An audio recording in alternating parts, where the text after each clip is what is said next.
Minha gente querida, domingo passado nós terminamos aqui cantando um louvor que foi o Aclame ao Senhor toda a terra e proclame. Vamos cantar só mais esse. Tá bom?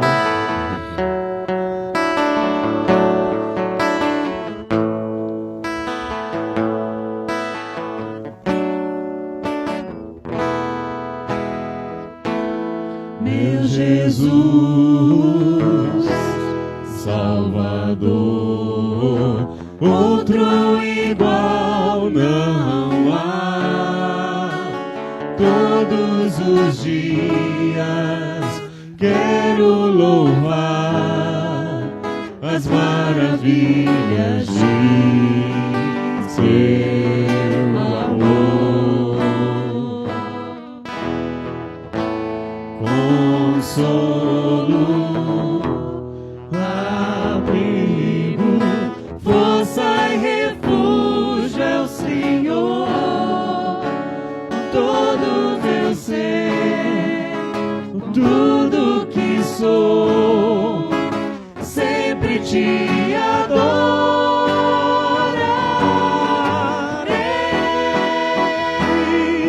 Aclame ao Senhor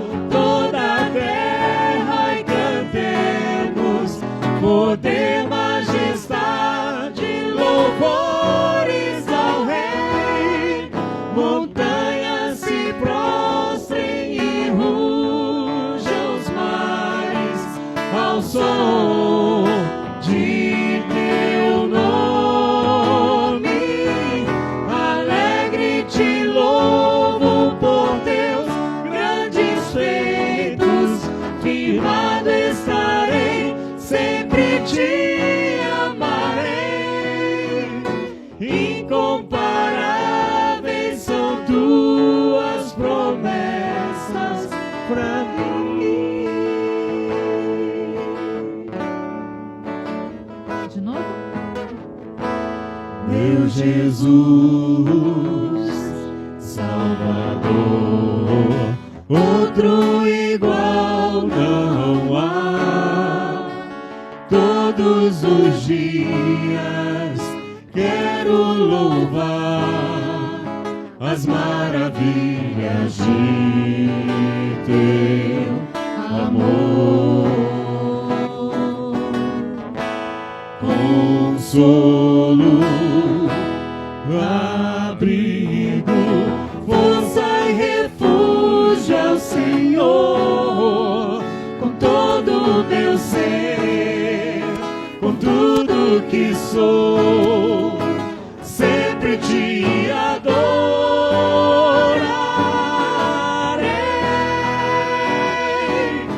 Aclame ao Senhor toda a terra e cantemos poder, majestade, louvores ao Rei. Montanhas se prostrem e rujam os mares ao som de teu nome. Alegre te louvo por teus grandes feitos, firmado estarei, sempre te amarei. Incomparáveis são tuas promessas, incomparáveis são tuas promessas, incomparáveis são tuas promessas pra mim.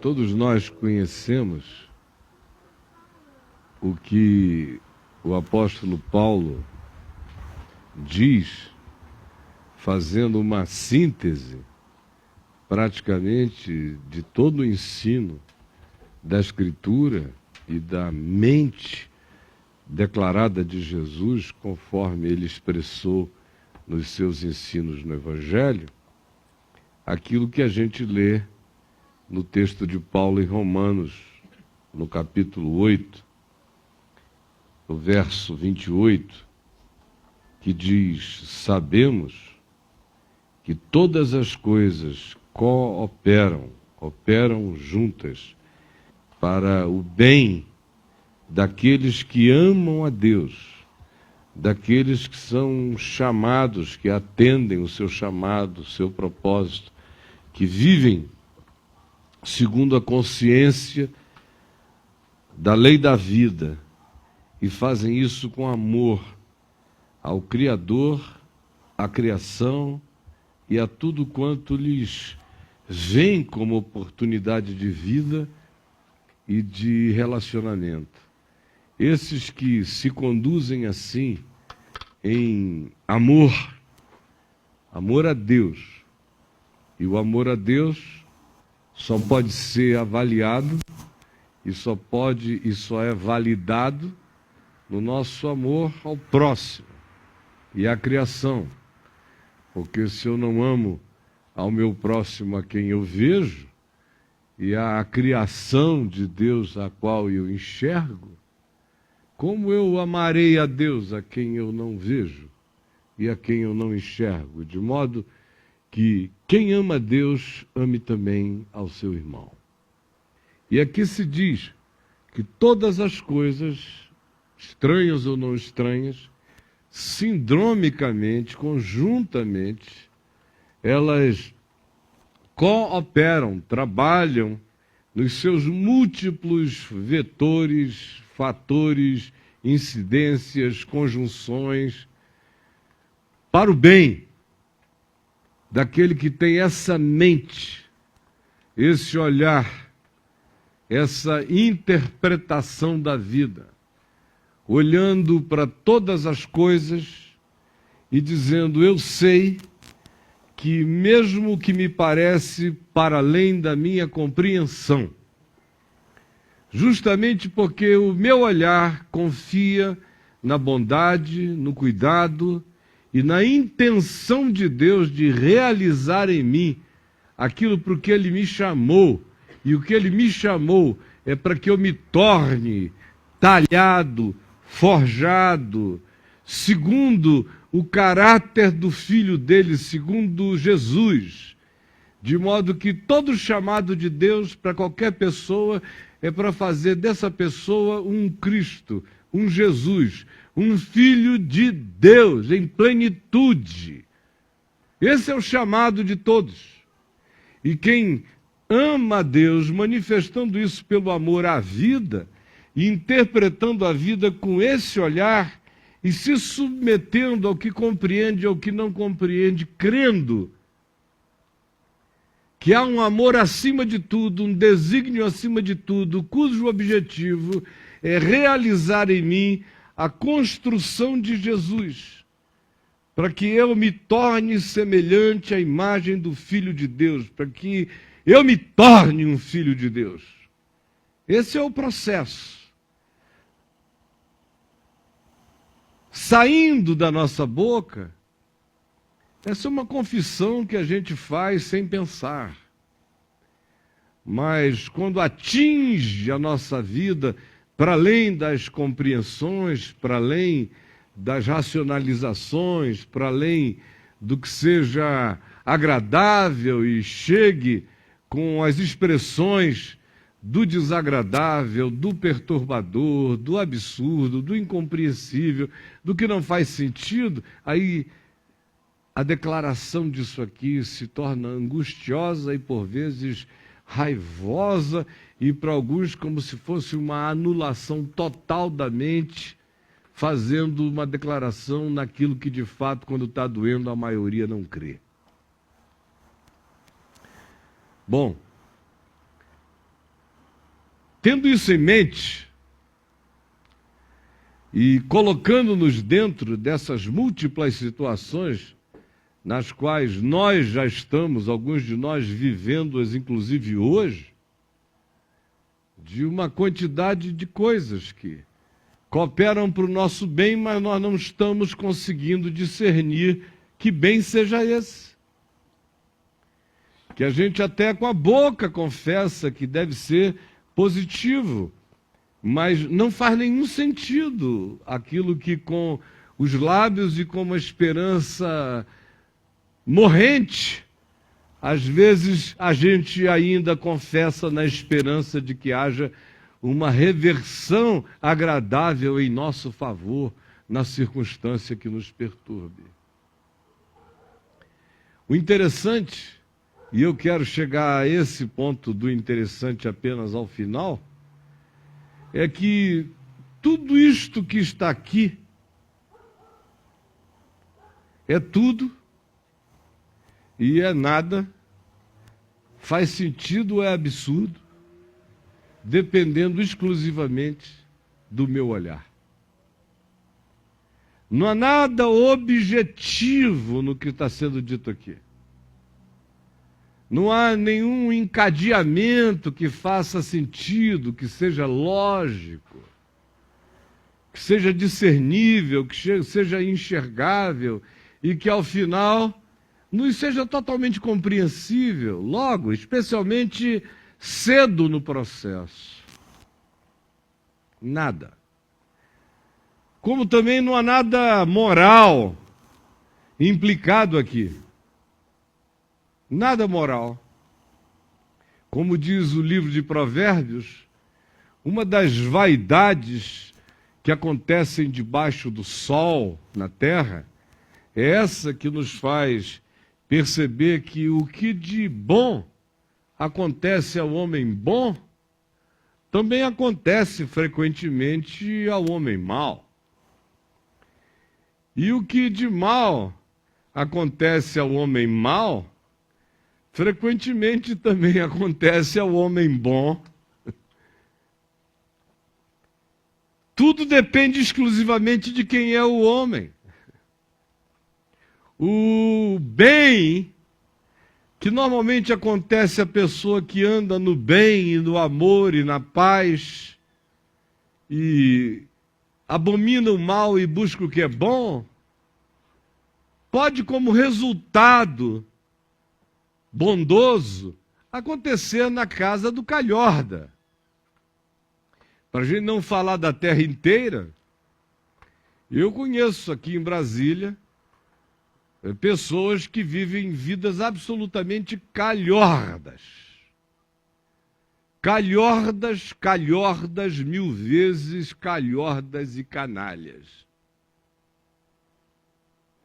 E graças a Deus tem uma mulher legal, fiel, que se dedica aos filhos e cria-os bem, consegue evitar a maldade do pai atingindo e corrompendo os filhos.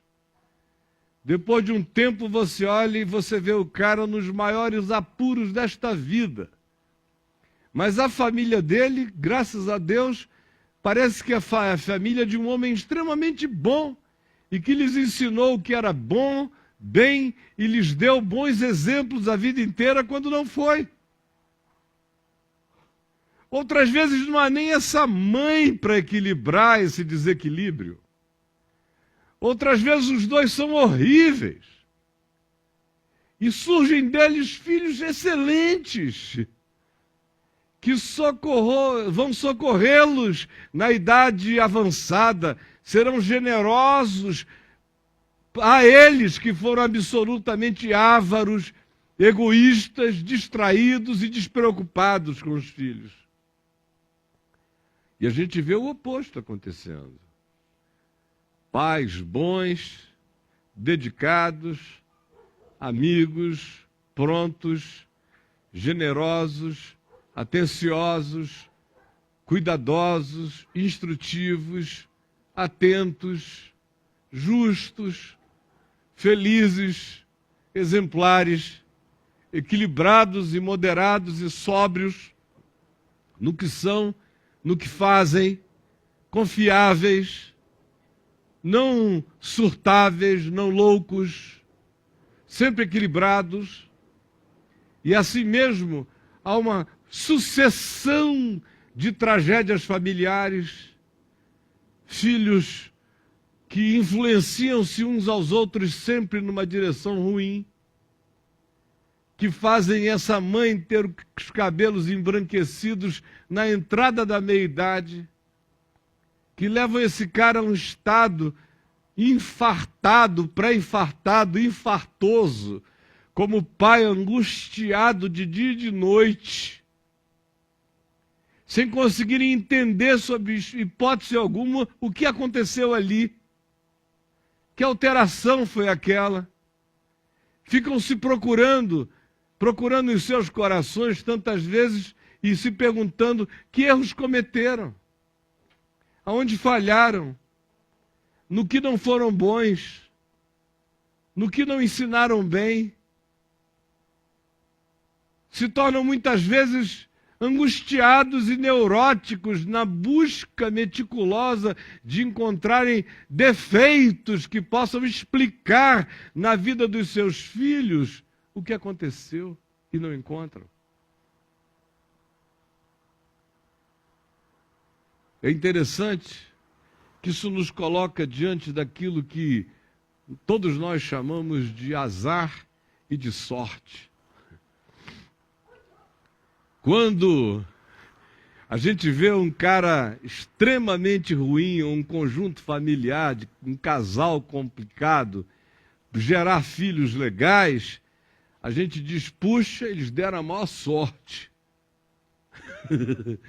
E quando a gente vê aquele casalzinho, aquela familhinha toda dedicada, produzir aquele bando de potros incontroláveis, loucos, num cio de morte, a gente diz, meu Deus, como eles deram azar com aqueles filhos. E assim a gente separa o que dá certo aos nossos olhos e é gostoso aos nossos sentidos, daquilo que não dá certo aos nossos olhos e não é gostoso aos nossos sentidos. No primeiro caso a gente chama de sorte. No segundo caso, a gente chama de azar. Quando a gente olha, no entanto, para o Espírito de Jesus, para as Escrituras, para a palavra, para o que Jesus ensinou, para o modo como ele tratou o acaso, ou o azar, ou a sorte, ou a calamidade, ou o acidente, ou os incidentes, ou os resultados naturais de determinadas ações consistentes e contínuas de pessoas, ou da própria natureza, trazendo seus vendavais, suas chuvas, suas torrentes, cavando seus abismos, derruindo casas, derrubando torres, engolindo propriedades, tanto faz se de gente boa ou se de gente ruim. Ele tratou cada um desses episódios com uma naturalidade absolutamente diferente daquela com a qual a gente trata. Porque ele não olhou para nada disso numa perspectiva moral. O que seria olhar para isso numa perspectiva moral? É ter, por exemplo, o olhar dos amigos de Jó. Lembram-se da história de Jó e dos seus amigos? Mata esse negócio aí. Mata esse passarinho. Então, é só apertar assim que a gente liquida com ele, ele não morre. Mas para de cantar aqui. Então, olhando para a vida de Jó e olhando para os amigos de Jó, a gente vê, a gente descobre, a gente percebe qual é o modo como, em geral, as pessoas interpretam a dor ou o absurdo. Que foi o que aconteceu a ele. Os amigos dele são os intérpretes mais comuns, mais repetitivos de como as pessoas, em geral, interpretam a dor inexplicável. E a dor mais inexplicável, o conjunto de desencontros mais inexplicável é aquele que cerca a vida do homem ou da mulher bons, justos, serenos, calmos, sensatos e tranquilos.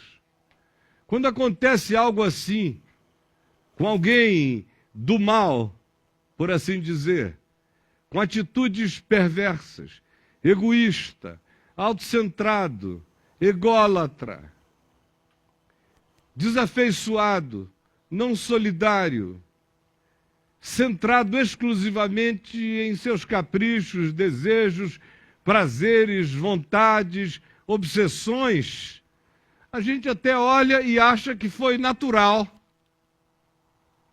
Não, também ele estava buscando isto, né? E aqui no Congresso tem um monte de gente buscando isso, não acontece nada com eles. Renan Calheiros foi reeleito, desculpem. Está aí, está tudo bem. Agora, quando você vê a freirinha católica lutando por uma causa justa e no dia seguinte está toda perfurada de bala por ação de jagunços, o nosso sentido de injustiça cresce imediatamente na mesma hora contra aquilo. E a gente quer saber onde estava Deus, porque Deus aconteceu, deixou acontecer, porque Deus não interferiu, porque anjo nenhum fez nada. Por que a gente interpreta assim? Exclusivamente por causa do nosso olhar moral das coisas. O que aconteceu com Jó, eu dizia, é exemplo disso. Porque ele era um cara do bem, do começo ao fim. E acontecem todas as calamidades da vida com ele. Acontece o que a gente pode chamar de acidente natural, que é quando um raio cai na cabeça ou na casa dos filhos dele, onde todos os filhos estavam comendo, bebendo, se confraternizando, e morreram todos de uma única vez. Por que morreram esses filhos de Jó? Alguém diria, um acidente natural. Mas os amigos dele disseram, algum pecado trouxe aquele raio. Outra calamidade que lhe aconteceu, todos os seus bens foram saqueados por caldeus, por tribos assaltadoras que vieram e deram contra o patrimônio dele, as fazendas dele, e foi tudo levado. Ele foi espoliado. Aí vai ficando mais grave. Ou não? Claro que não. Porque qualquer um pode ser assaltado, o homem bom e o homem mau. O que é mais grave de tudo até então é raio cair na cabeça dos filhos. Para nós parece a perseguição divina das perseguições divinas contra o cara. Aí outras coisas vão acontecendo. Fenômenos naturais, coincidências negativas como assalto, roubo, ou incidências se os filhos não estivessem, ou se as propriedades, os patrimônios não estivessem sendo pastoreados pelos pastores dele, o rebanho, naquele dia, naquela hora, naquela campina, talvez ele não tivesse tido todo o prejuízo que teve, mas infelizmente estavam. Que azar de Jó.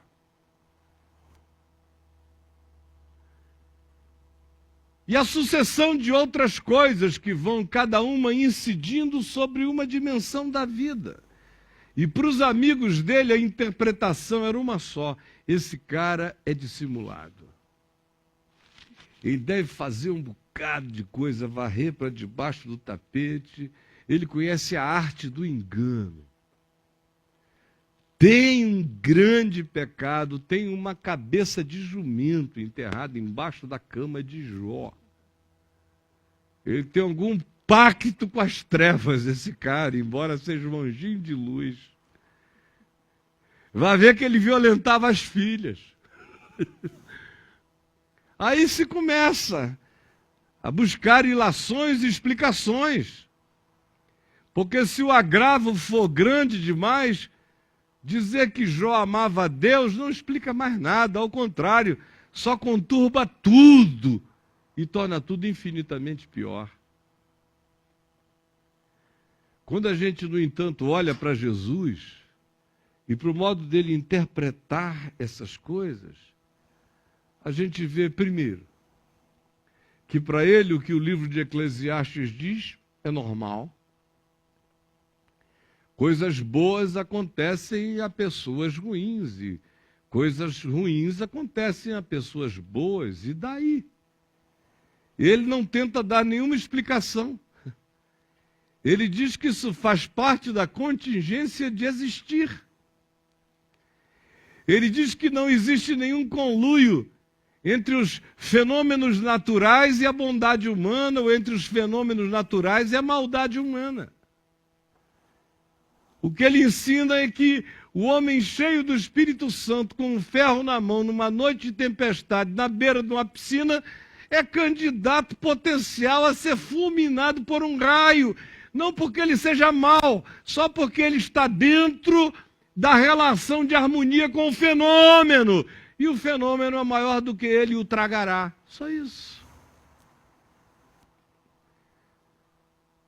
Se um homem perverso está junto com um homem bondoso, num barco, em alto mar, e as ondas o cobrem, e se o perverso sabe nadar e o bondoso não sabe nadar, certamente o perverso terá mais chance do que o bondoso, que irá para o fundo do abismo como uma pedra. Há algum pecado nele? Não, há uma falta de capacitação para lidar com águas grandes. Só isto. Não há em Jesus nenhuma filosofia interpretativa de calamidades.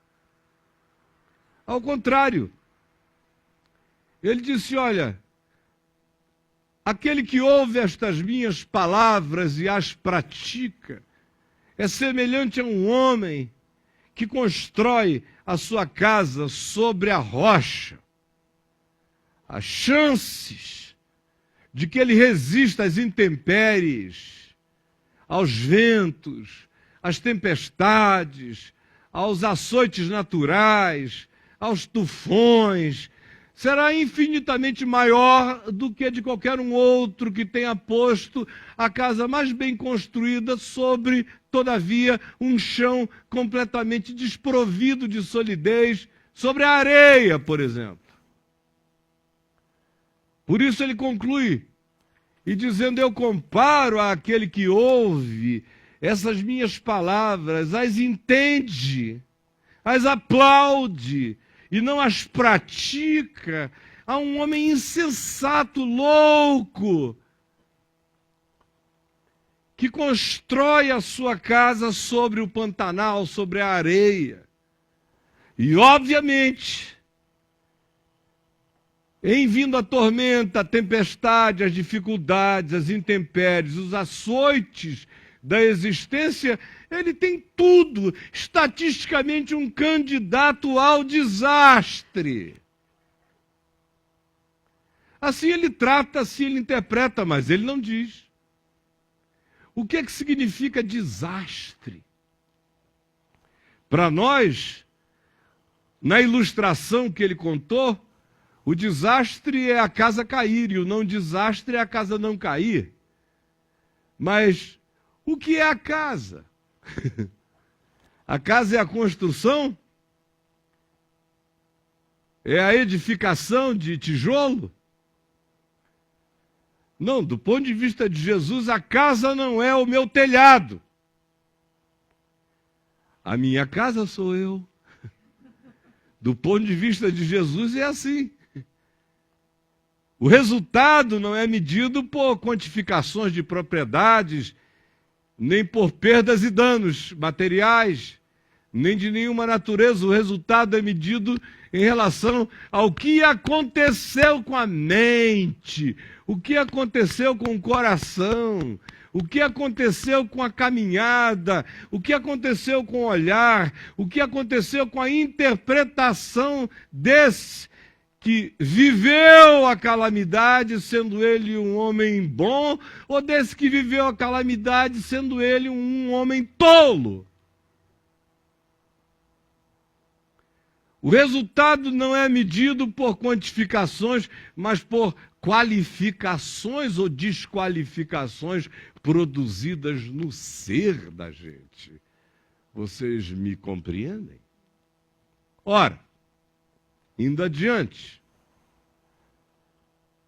em Lucas, no capítulo 13, a gente ouve dizer que pessoas se aproximaram de Jesus, falando a ele sobre o que tinha acontecido de trágico com um grupo de judeus galileus, na região ali de Tiberíades, que tinham resolvido fazer um sacrifício a Deus, imolando alguns animais, ovelhas, coisas do gênero, num sacrifício que era proibido em Israel. Os sacrifícios deviam ser todos feitos no templo de Jerusalém. E Herodes, provavelmente querendo fazer uma média com os sacerdotes assassinos e corrompidos lá do templo de Jerusalém, Herodes, que era um bicho horrível, de uma descendência herodiana de ancestrais perversos, para fazer essa média, mandou matar os galileus que estavam fazendo esse sacrifício na Galileia e misturou o sangue deles com o sangue dos animais que eles estavam ofertando em sacrifício e culto a Deus. E isso chegou aos sentidos da população toda de Israel como algo de um agravo extraordinário, não porque seres humanos tinham sido mortos por essa banalidade, por esse capricho político de um rei perverso, agradando autoridades religiosas igualmente perversas. Não. Causou-lhes a perplexidade, na realidade, foi o fato de que essa oferta foi misturada, a mistura do sangue deles com o dos animais. Perder a vida nem tanto, mas não misture meu sangue com o sangue de bode. Como a religião ensina os caras a pensar. A vida em si tem menos importância do que a simbolização da mistura feita lá depois, do que a essa alquimia bruxa que Herodes fez. E trouxeram este assunto para Jesus interpretar. Queremos a tua interpretação. Estavam crentes que Jesus ia dizer, mas é claro, também pudera. Foram oferecer sacrifícios contra a lei sacerdotal fora do templo. Na região daquele Herodes malvado, estavam chamando para si calamidade. Portanto, o que eu tenho a dizer é que eles mereceram o que tiveram. Era a esperança deles que Jesus assim dissesse.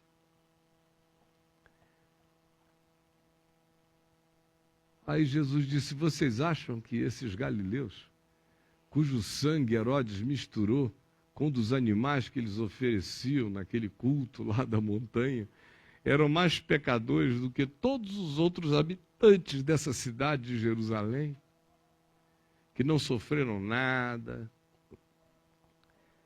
que não tiveram que experimentar coisa alguma, que se sentem profundamente protegidos? Vocês acham que eles eram piores do que estes? E disse, em verdade, eu vos digo que não eram. É que o olhar de vocês está condicionado a interpretar o que é mal com essas categorias de quem vive menos é algo mal, quem vive mais é algo bom, quem tem confortos é bem-sucedido, quem está privado deles é mal-sucedido. quem amealha poderes para se movimentar e se autodeterminar como bem queira, é quem recebeu a bênção de poder. Quem não tem para fazer, para se locomover, para realizar, é o que foi destituído de tais graças, de tais bênçãos. Quando, na realidade, para Jesus, nada disso tinha nenhum sentido. Afinal de contas, se ele fosse pensar que a vida tinha que ser interpretada assim, ele tinha que dizer aos seus discípulos: afastem-se de mim, porque eu sou o mais amaldiçoado de todos os homens. E a prova disso é que serei estuprado na cruz dentro de pouco tempo, porque eu mereço. Porque eu mereço. E prosseguiu. E incluiu agora uma outra forma de coisa, de tragédia, porque no caso dos galileus, na Galiléia, eles aparentemente tinham semeado e tinham colhido. Mas o outro caso que ele menciona é sobre um acidente na Torre de Siloé. Era como se alguém dissesse que umas pessoas tinham ido visitar o Cristo Redentor, e quando eles estavam embaixo do Cristo, o Cristo desabou. O que tu achas disso? Interpreta para nós. Todo religioso é evangélico doido desde sempre, não é? Que é sempre essas interpretações malucas. Aí Jesus disse: o que? Vocês estão pensando que esses carinhas aqui, esses 18 que estavam subindo a Torre de Siloé para dar uma vista lá de cima da cidade, uma panorâmica da Fonte de Guion, Vale do Cedron, Betfagé, Monte das Oliveiras, Ofel, o templo, pináculo, toda aquela visão que do monte da Torre de Siloé você tem até hoje? Vocês estão pensando o quê? Que eles são mais pecadores e que aquele acidente revela que Deus não aguentou o peso moral deles e por isso a torre desabou?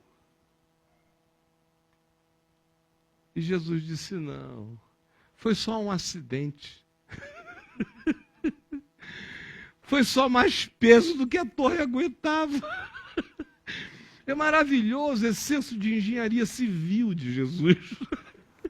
Se botou mais peso para trabalhar na torre do que a torre suporta, podem ser 18 santos, a torre cairá. Ou 18 alcapones, levinhos, podem subir, descer e a torre não cair. Isso não tem nada a ver com Deus, nem com o diabo, nem com conspirações. São fenômenos que existem para o bom, para o mal, para o justo, para o injusto, para qualquer um.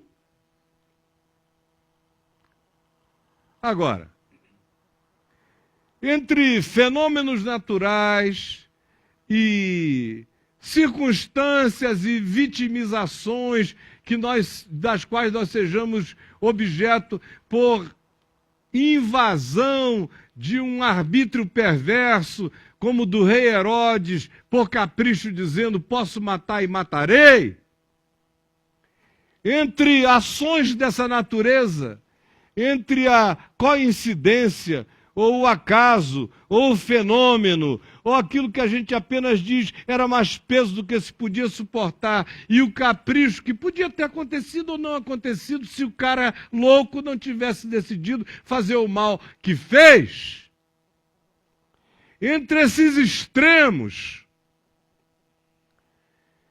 existe a média ponderada das escolhas que nos fazem bem. E que são justamente essas que Jesus diz: anda por essa vereda e você vai evitar uma quantidade enorme de circunstâncias perversas, ou vai deixar de atrair o interesse diabólico daqueles que carregam maldade no coração. Entre a torre que cai e o arbítrio do homem poderoso, perverso, maldoso, que estupra, que manipula, que agride, existe a vida. Entre esses extremos, o que acontece aqui é a maior parte da nossa existência. E Jesus disse, é para essa naturalidade da vida, para esse modo de ser, que eu lhes digo que aquele que guarda as minhas palavras pode até morrer de um raio na cabeça,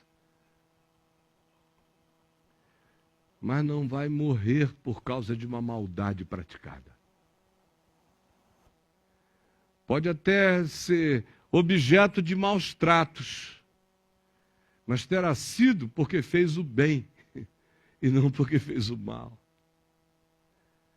Pode até ser perseguido, mas será porque a sua generosidade, bondade, solidariedade e justiça são sentimentos alienígenas em relação ao mundo perverso onde eles habitam, e que, em encontrando uma pessoa boa, a perseguem porque a bondade de alguém provoca os outros a enxergarem a monstruosidade das suas atitudes e olhares, eles não querem se enxergar, então maltrate o diferente bondoso. Pode acontecer, mas você evitará uma quantidade enorme de coisas. Você vai evitar aquilo que mais arrebenta a gente na vida. O que mais nos arrebenta na vida não são raios na cabeça, nem torres que caem, nem acidentes, nem azares. O que mais nos arrebenta é burrice. Burrice, idiotice, insanidade, orgulho, insensatez, morte da consciência, existência só pulsionada, irrefletida, irreflexiva. São as coisas que mais nos destroem. Os raios que nos consomem são aqueles que vão de nós para as nuvens e voltam. Não caem do céu, são raios do chão, como os do Brasil, procedem dos nossos pés. São os que mais nos atingem. Por exemplo, você ouve Jesus dizer, não resista ao perverso. Com a maior quantidade de tragédias que nos acontecem porque a gente resolve ou brincar com o perverso, se associar com o perverso, ou brigar com o perverso. O perverso faz mal em qualquer perspectiva. Case com ele, você está literalmente ferrada, ou ferrado, por todos os meios e possibilidades de ferração.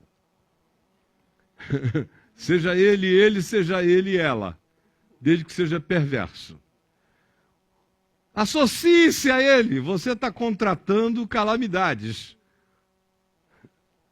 Ou então, resolva ser inimigo dele, hostilizá-lo e bater de frente o tempo todo. Você vai ser devorado.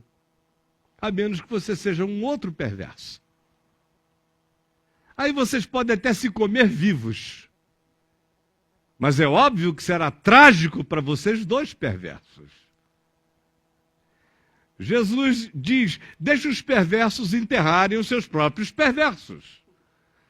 Mas quanto a vós outros, que dizeis que quereis ser meus discípulos, construam a sua casa sobre as bases da paz.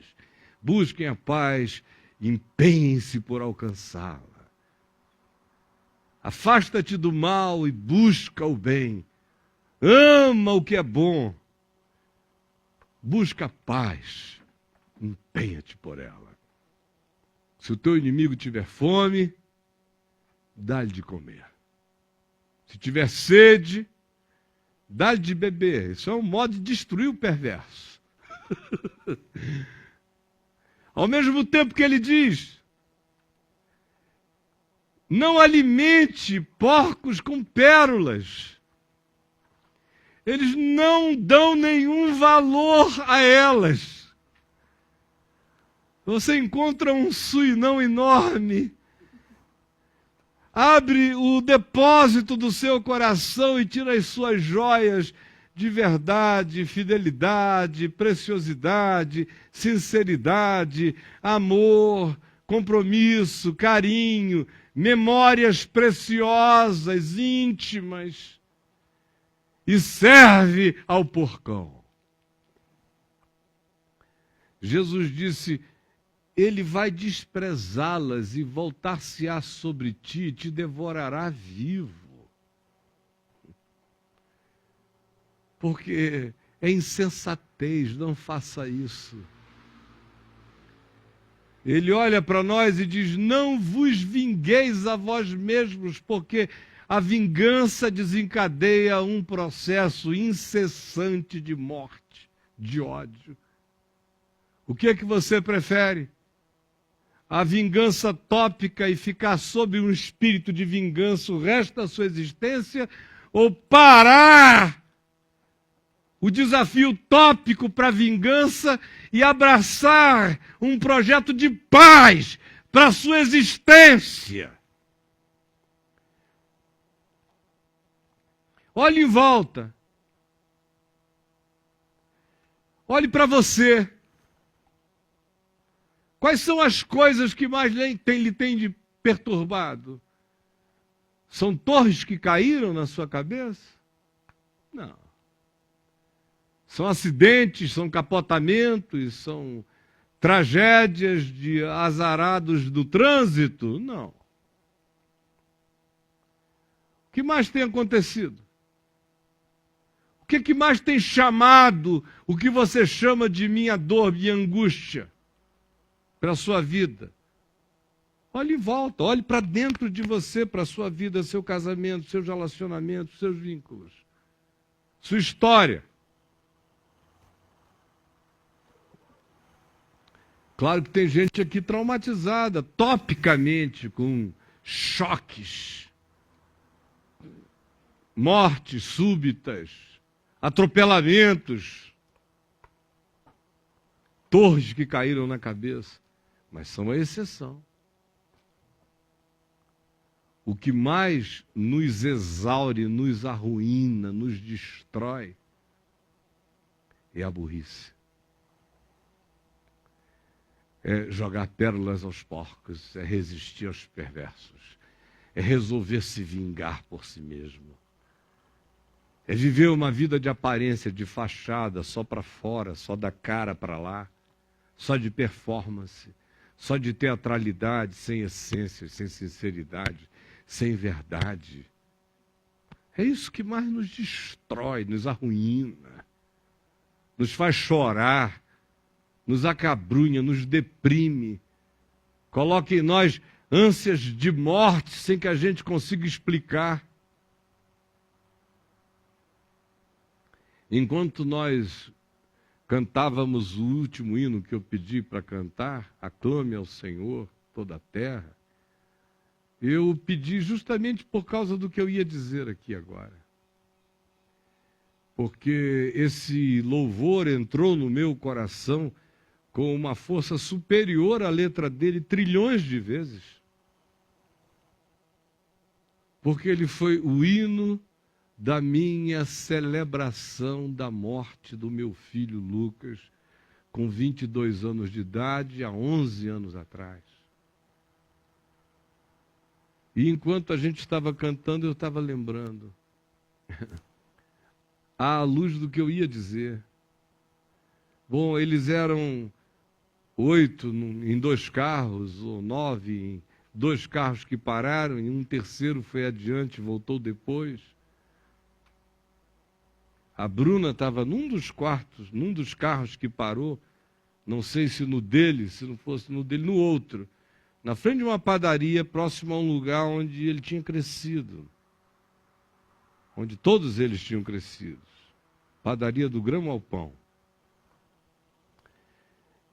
E por alguma eleição, ou proximidade da porta, ou qualquer outra contingência ou circunstância, Quem saiu para pegar o pão para todo mundo, para comprar, foi ele. Vai lá, então eu vou. Tivesse saído do carro, provavelmente 30 segundos antes, teria atravessado a rua, nada teria acontecido. Tivesse saído do carro 30 segundos depois, teria atravessado a rua, nada teria acontecido. Provavelmente, se tivesse saído do carro 12 segundos depois, nada tivesse acontecido. Provavelmente, se não tivesse dado uma dançadinha na ilha, que no meio da estrada do Pistão, uma ilha de grama, separando a pista que vinha de um lado da que subia, e o que dizem é que ele deu uma paradinha lá e deu uma dançadinha, deu uma rodada em cima do calcanhar e botou o pé para ir. Quando botou o pé para ir, acordou diante de Jesus. Pá!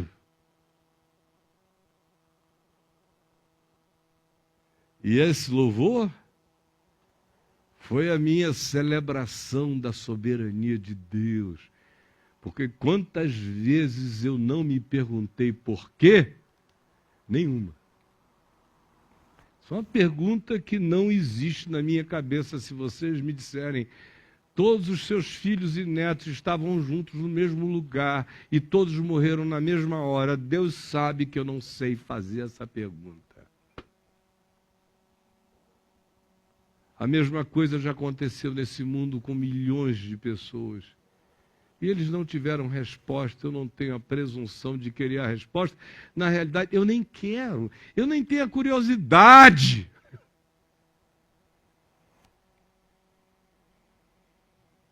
Se vocês ouvirem dizer que um telhado caiu na minha cabeça e eu morri, foi um fenômeno. Eu estava na hora errada, no lugar errado, e tinha cupim trabalhando lá há muito tempo, eu não sabia, corroeram. Aconteceu de estar ali, não foi meu pecado, foi um fenômeno, foi acaso. Aí você diz, mas para Deus existe acaso? Acaso é o conjunto fenomenológico das leis da criação. Quem estiver em favor delas naquela hora, naquele momento, vai dizer que gostoso. Quem estiver contra elas naquela hora e naquele momento, não porque esteja se insurgindo contra as leis, mas porque esteja no lugar errado, vai viver as consequências e não é moral. Desculpem, não é nada pessoal. A vida tem muito menos coisa pessoal, a existência tem muito menos coisas pessoais com a gente do que a gente imagina. As únicas coisas verdadeiramente pessoais que eu conheço são essas. É que o homem perverso perecerá, ainda que viva 107 anos. Ainda que morra com todos os dentes na boca e nunca adoeça, ele perecerá. Ele morrendo, morrerá. E o homem bom pode ser levado aos 18 e morrendo viverá.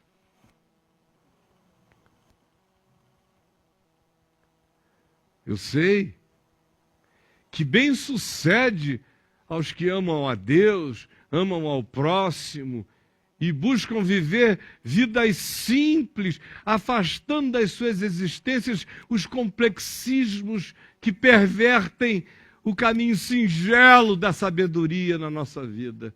A esses, frequentemente, tudo lhes vai bem, até quando o telhado cai nas suas cabeças. A gente diz, aqui foi acidentado um homem bom.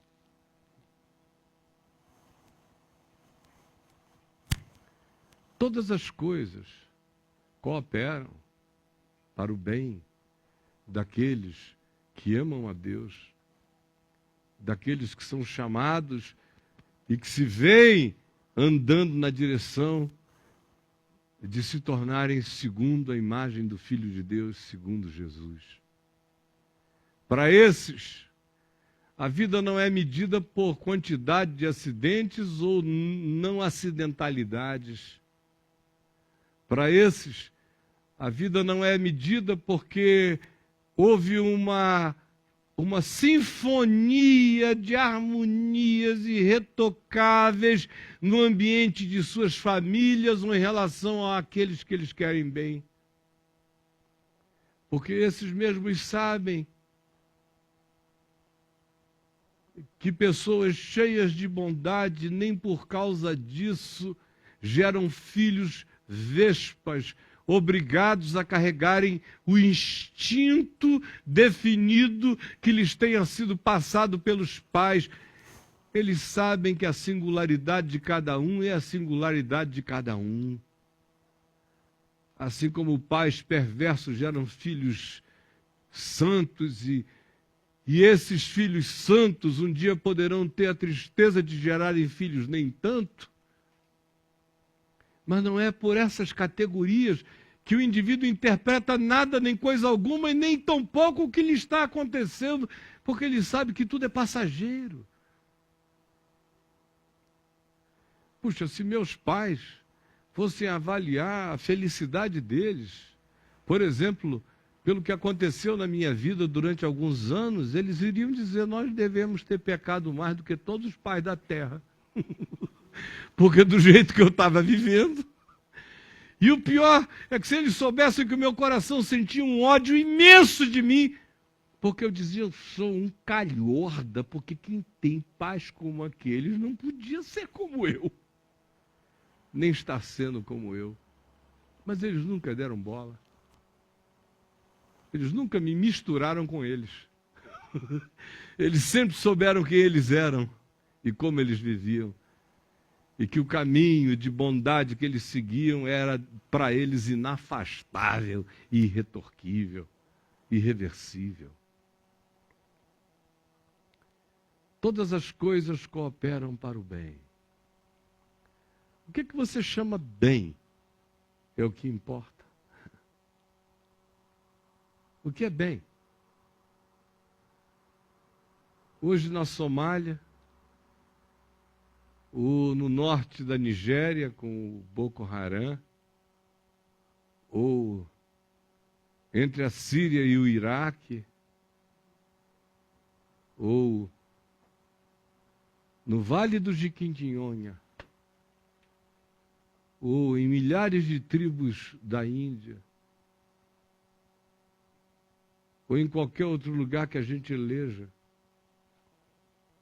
existem milhões de pessoas boas, cobertas de mosca, feridas, verdadeiros Jós, calamitosificados pela existência. Embora, e apesar disto, se pudéssemos lhes enxergar o coração, veríamos que o bem que lhes está acontecendo na alma, um Luiz Estevão da vida teria que dar milhões de almas para receber em si. Desculpe a menção de um nome, é só uma ilustração de uma figura pública que vocês conhecem em Trouble. Muitos Troubles. O que é bem? Bem é o que me faz amar. Mal é o que me seca de amor. É só isto. Não importa o que me aconteça, se o meu olhar não for alterado, mal nenhum me aconteceu.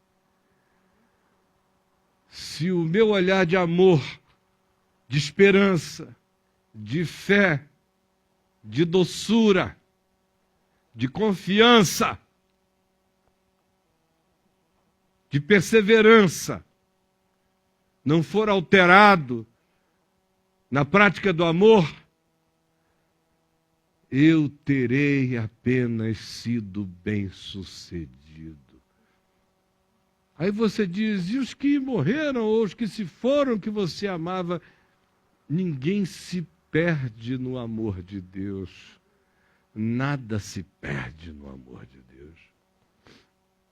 Foi por isso que quando Deus restaurou a sorte de Jó, e se diz que no final de tudo aquilo, não só a saúde dele foi recuperada, o câncer de pele, a miséria física na qual ele ficou e todas as demais perdas foram todas restituídas. A saúde lhe voltou, a relação conjugal se recompôs com a mulher. Ele teve o dobro de bens em relação ao que havia perdido, de propriedades em relação àquilo que lhe tinha sido espoliado. E aí se diz, e deu o Senhor a Jó outros 10 filhos. Não 20. Porque a gente perde propriedade. Aí elas podem até vir em dobro. Mas por que os filhos de Jó não vieram no montante de 20, se tinham sido 10? E a restauração era essa? Tudo em dobro. E Jó teve outros 10. É porque os 10 primeiros não tinham se perdido. A gente perde vaca, filho não. Perde sítio, filho não. Perde carro, filho não. Perde função política, filho não. Filho. Sabe qual é a grande desgraça da nossa existência? É que o paganismo do nosso olhar faz a gente chamar de bem o que é gostoso e de mal o que dói. Quando frequentemente os piores males da nossa existência são gostosíssimos. E os maiores bens da nossa existência são doloridíssimos.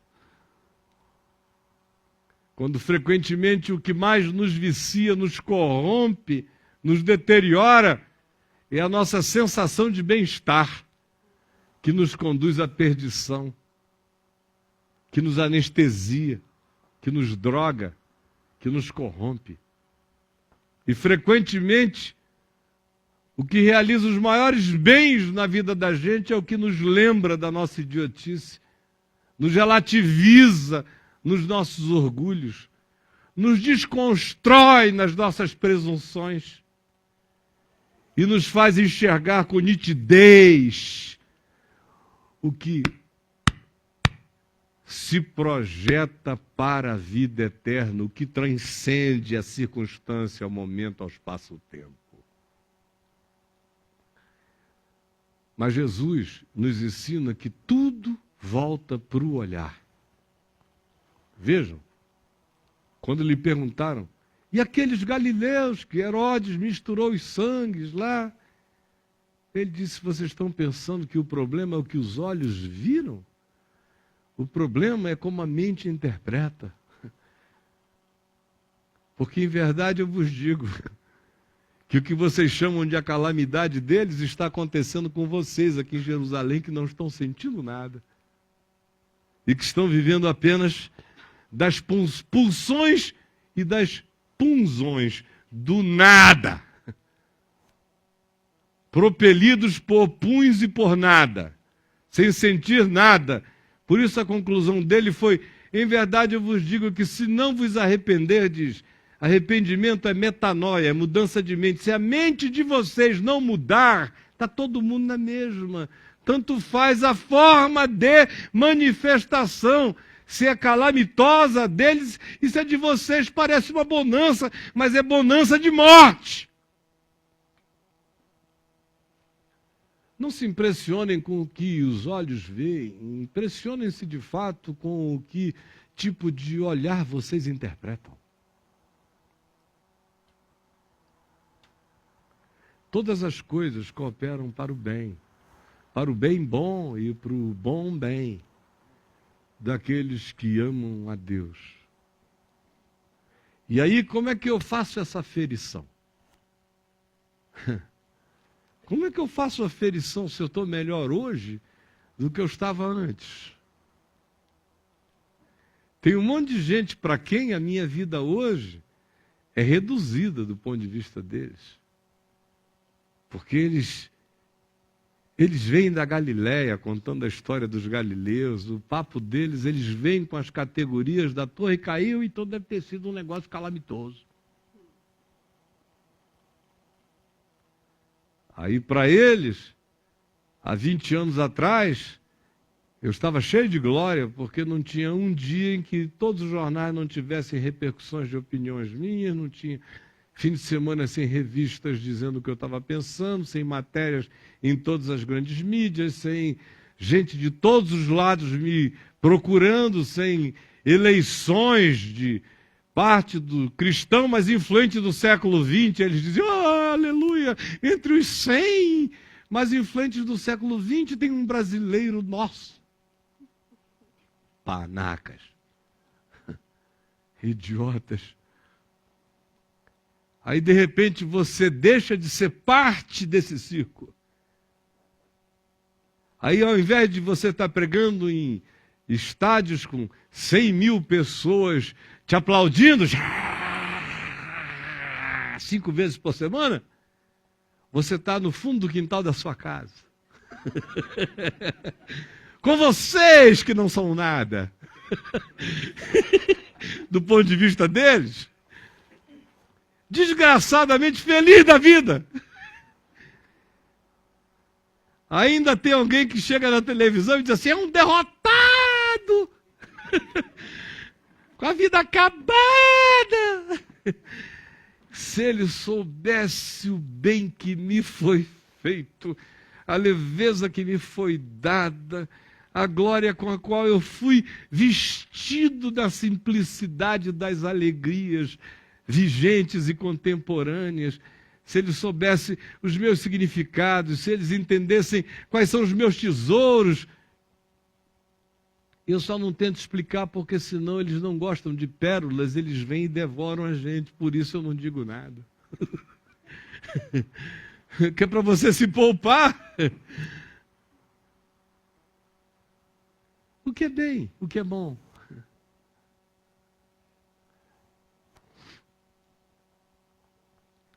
Todas as coisas, quando a gente tem esse olhar,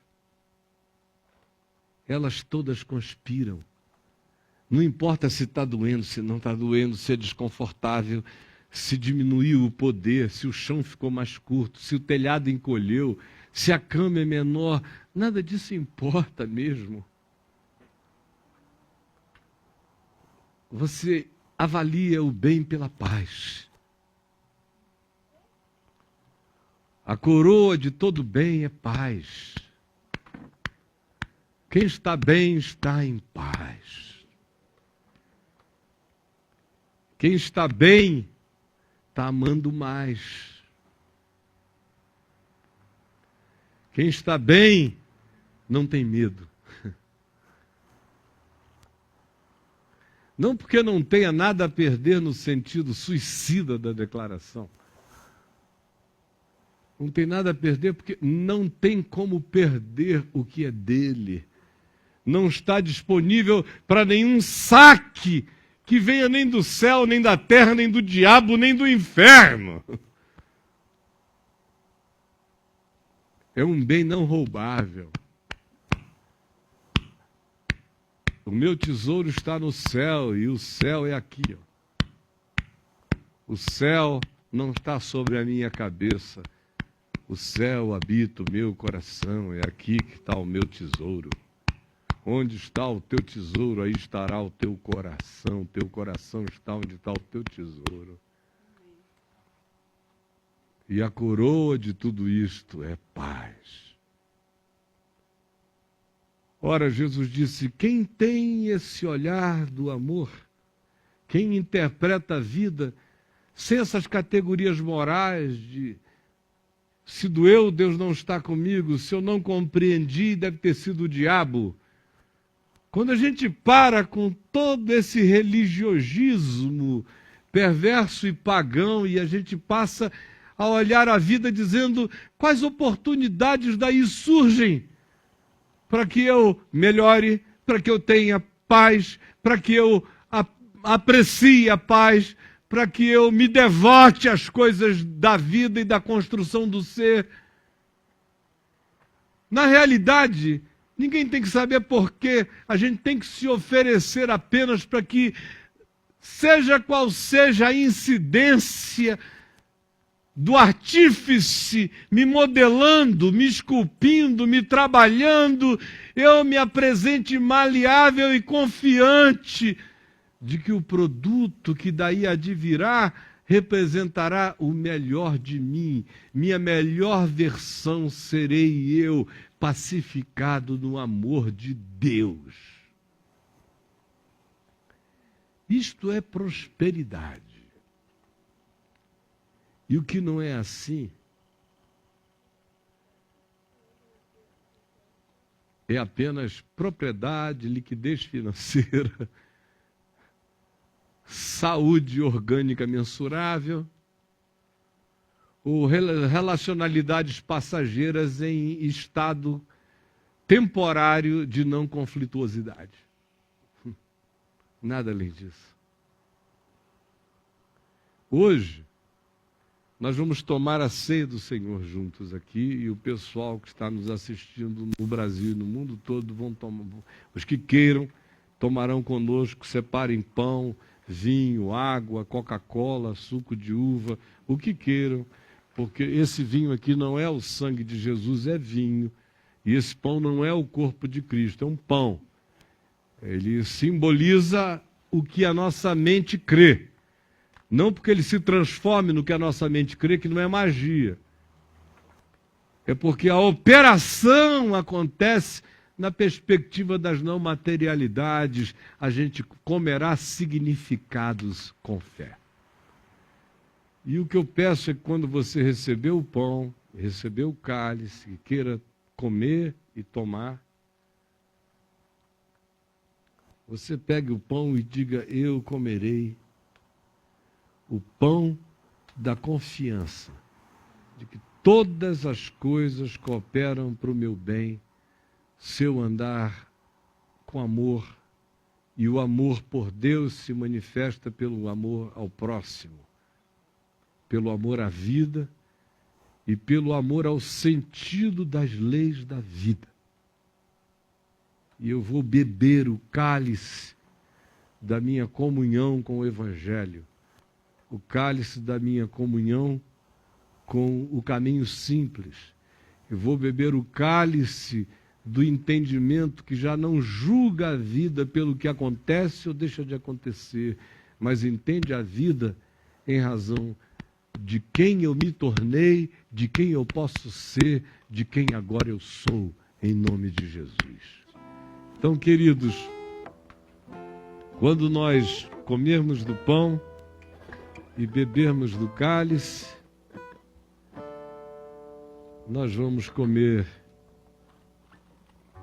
o pão da confiança no amor de Deus e com o nosso compromisso de mudarmos a nossa mente.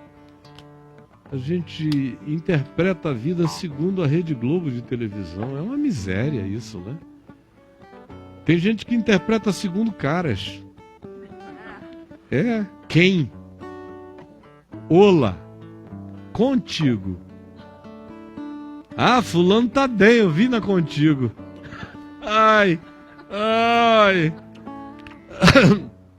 Tomara que ele ande contigo para você ver como ele tá bem. Tá ótimo. Pelo amor de Deus, vocês são cristãos olhando a vida com a bagaça do diabo, sinceramente. Se medindo por projeções que matam. E fazendo orações pedindo como graça aquilo que envenena. Deus tenha misericórdia, como eu disse no início, o problema não são acidentes nem perseguidores, é a burrice do olhar, da interpretação, é a insensatez que nos mata, quase sempre. E lembremos-nos dos que com dor pediram oração e voltemos os nossos corações a eles também. Comamos do pão da simbolização dessa bondade desse cuidado, dessa confiança. Eu quero me alimentar do amor de Jesus e quero ter a mente de Cristo e olhar a vida e interpretá-la com o olhar dele.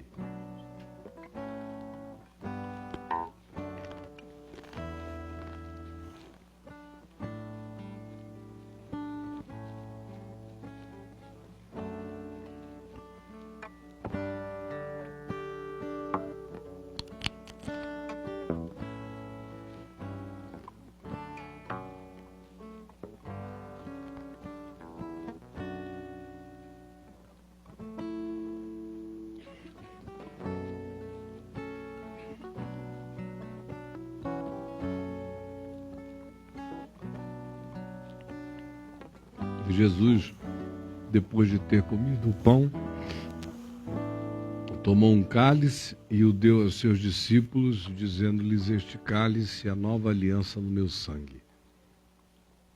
Todas as vezes que o beberdes, faze isso em memória de mim. Bebamos o sangue da verdadeira vida, que não é, de modo algum, a existência banal, tola, medida pelo que cai ou pelo que não cai, mas é a vida que se qualifica para a vida eterna. Bebamos todos.